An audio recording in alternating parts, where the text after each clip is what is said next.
Good morning, everybody. This is Tracy Sparrowhawk here, aka the Skinny Mama, and I am not in my usual house today or in my office. I am out of town for work, but I wanted to pop on here and share something with you. An article that I read online yesterday that kind of I'm surprised, I'm not surprised, but it is rather concerning that this is happening.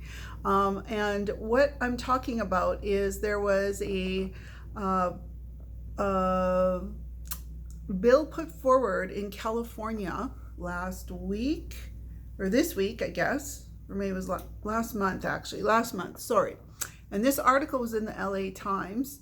And what this bill was doing was to make cosmetic companies remove toxins from their products. So this was the Toxic Free Cosmetics Act, which was AB 495, and what it was supposed to do was to get companies to remove a toxic 20 list of harmful ingredients, potentially harmful ingredients, and prohibit their use in personal care products. So the people who put forward that bill in the California government hoped that because California is a huge state and their cosmetics and personal care industry has a lot of clout in the market, they would if they adopted this bill, then the rest of the country would follow. So what they were trying to do was just fall in line with what a lot of other countries have done in removing toxic ingredients from their personal care and cosmetics and skincare stuff. I know the European Union has banned over about 1,400 ingredients for use in personal care, cosmetics, and skincare products. I'm in Canada, and in North America as a whole, I think there's only maybe 10 to 12 ingredients that have been banned from use. So we're way behind in that area, and consumer demand is growing for products that are toxin free. And companies are responding. They are taking out some of the more harmful ingredients, like parabens, which are preservatives that keep the shelf life of the product stable. Because, I don't know if you know this, when products are mass produced, they're sent to a warehouse until they're actually needed in the stores. So you do not know when you get your product how long it's been sitting there. You don't know how long it's been sitting in the warehouse. You don't know how long it was sitting in the store before it got put on the shelf. And then you don't know how long it was sitting on the shelf. And I believe it's only date stamped when it leaves the warehouse. So they might say it's good, it has a 2-year shelf life, or 2 years, it's good for 2 years after it's opened. But how long has it been sitting there prior to being unopened and before it got onto the store shelf and before you bought it? We have no idea of knowing that. And the companies need preservatives that will keep the products fresh or keep them stable until they get to the actual consumer. And for the time after it's opened, it needs to be preserved. So parabens are a type of preservative that are used for shelf stability. So parabens have been known to cause cancer or link to cancer, especially in women, breast cancer, because they put a lot of parabens in deodorants.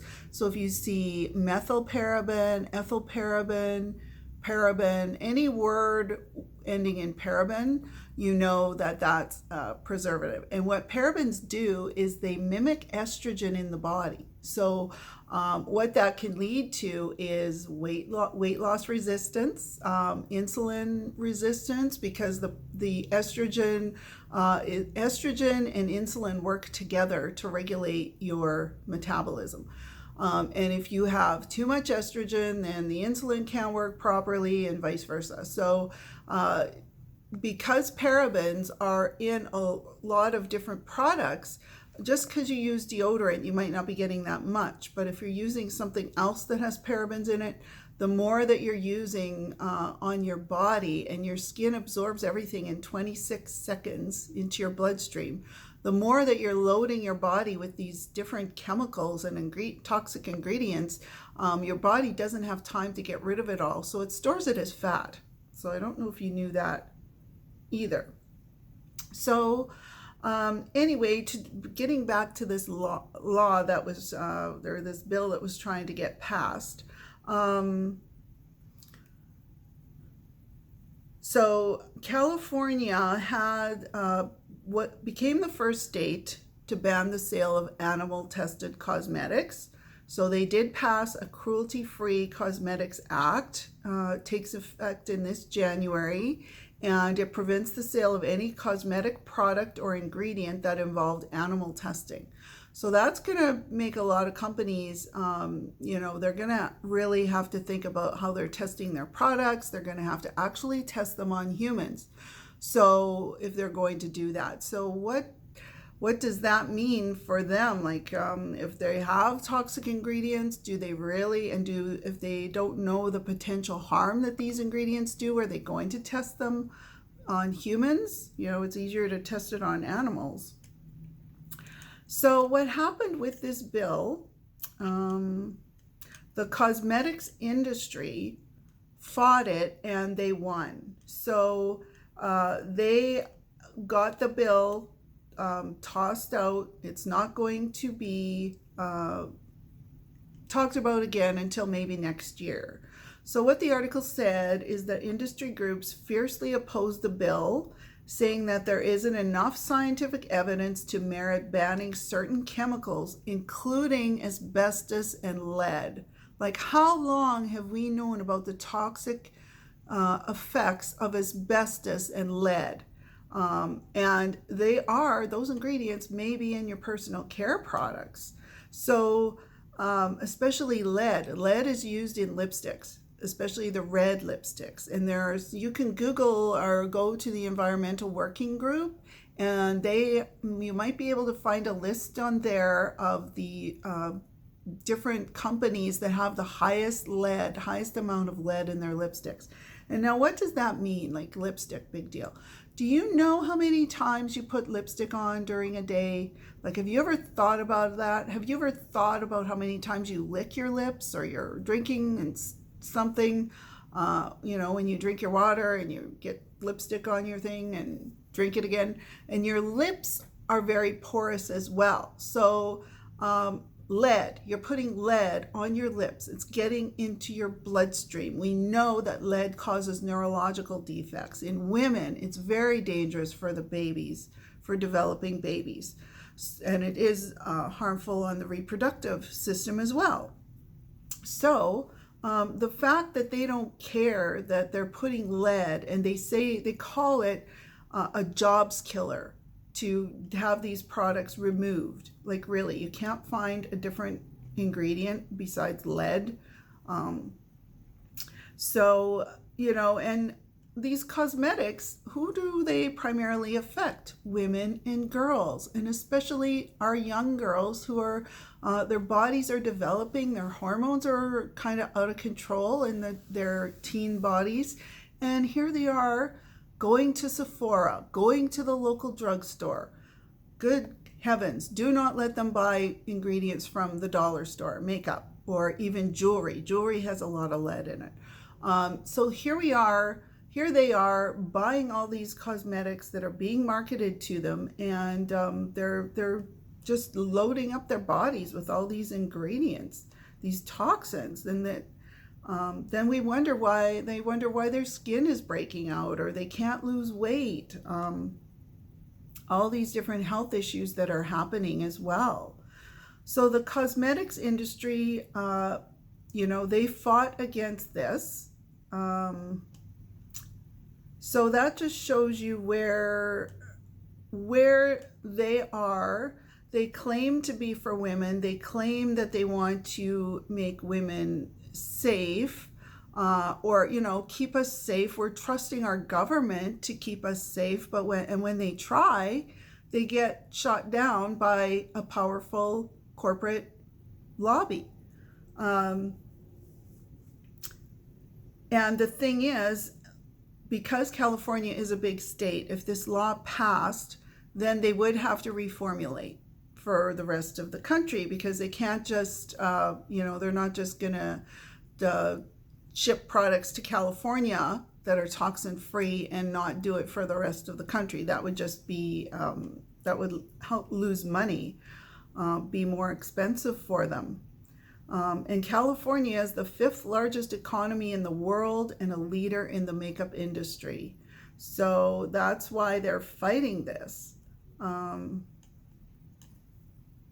So this article was like really a wake-up call, and I hope it's a wake-up call for you too. I'll leave a link in the description where you can go and read this article yourself.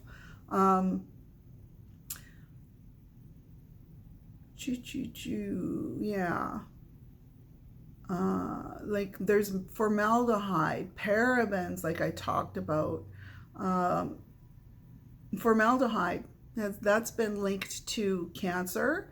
It's found in hair straighteners and nail hardener, as well as a lot of body wash stuff. You look at the ingredient list on your body wash, you'll see formaldehyde in there if you're buying it off the store shelf.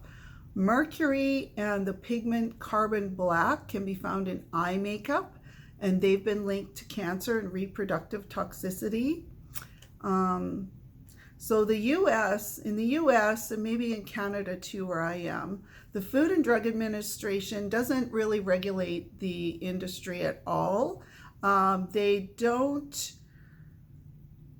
They just let the cosmetic industry kind of police themselves. And unless they're using ingredients and trying to market it as more of a medical product, then the FDA doesn't get involved as much. They can use almost any raw material as a cosmetic ingredient and market the product without an approval from the FDA. So, and I don't know if you know this, the word hypoallergenic is basically a marketing term, because I think it was in the 70s, there were some, the FDA wanted companies to put studies showing that their products really were hypoallergenic, and there were certain standards they had to follow, certain criteria. And again, the companies fought back, like their Marcel, which is markets themselves as a hypoallergenic company. Clinique, which markets itself as a hypoallergenic product. Those companies fought these criteria and didn't want to do the clinical testing that the FDA was requiring or asking of them. So they won. Basically, hypoallergenic is a marketing term. The ingredients in those products may not be any safer than what you're buying. And if you're using products labeled hypoallergenic and you're not seeing any difference in your skin or your hair or whatever you're using it for, that's why. Because it's just a marketing term. And you can even go to the FDA website and check it out yourself. I was shocked when I read that. So my advice is to read your labels and look for companies that do not use these harmful toxin ingredients.